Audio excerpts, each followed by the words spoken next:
Everything these people have gotten, I told you this before, whether it's South Africa or wherever else they've been, has been theft, murder, destruction, pillaging, rape. Nothing has ever been done the right way. Brotherhood, working hard together, none of that. That's not how they came to power, and that's not how they maintain their power. Now, as Julius Malema said, he didn't get involved with that not knowing the consequences, because he know who the white supremacists are just as much as we know. They're going to try to do sanctions. They're going to try to do all kinds of things, right? But see, the thing, what they don't realize is China, what they're going to do, they're going to backdoor, and they're going to start giving money to South Africa where the sanctions not going to work. That's how China, because see, China want to do everything against the United States that it can, especially more so now than ever, right?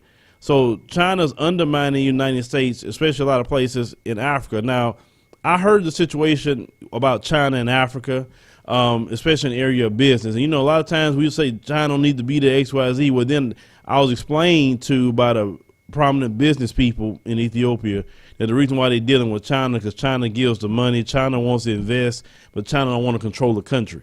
They want to just leave the politics alone. They just want to make money. And they're hiring, like, for instance, Ethiopian workers to build these buildings.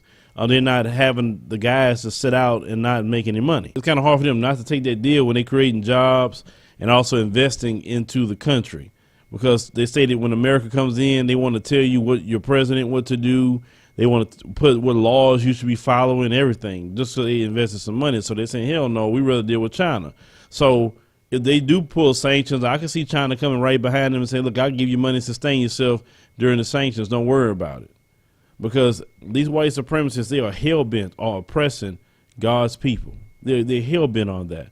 But trust me, they could try it all they want. Trump could try it all he wants, and that's fine. But the thing is, it's not going to work.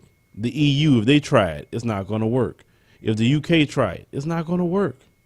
None of it's going to work, because it is time for Africa to rise. I believe it's been sanctioned by God now for Africa to rise, and there's nothing you could do when God puts his word out to say, hey, it's time for you to come up, because the writing's on the wall. I see it. I see it. All the calls for us to come back home, that's happening in every African nation. No, something's going on, and you got the third eye to see what I'm talking about spiritually. You know exactly what I'm talking about. So we definitely stand with South Africa and the EFF.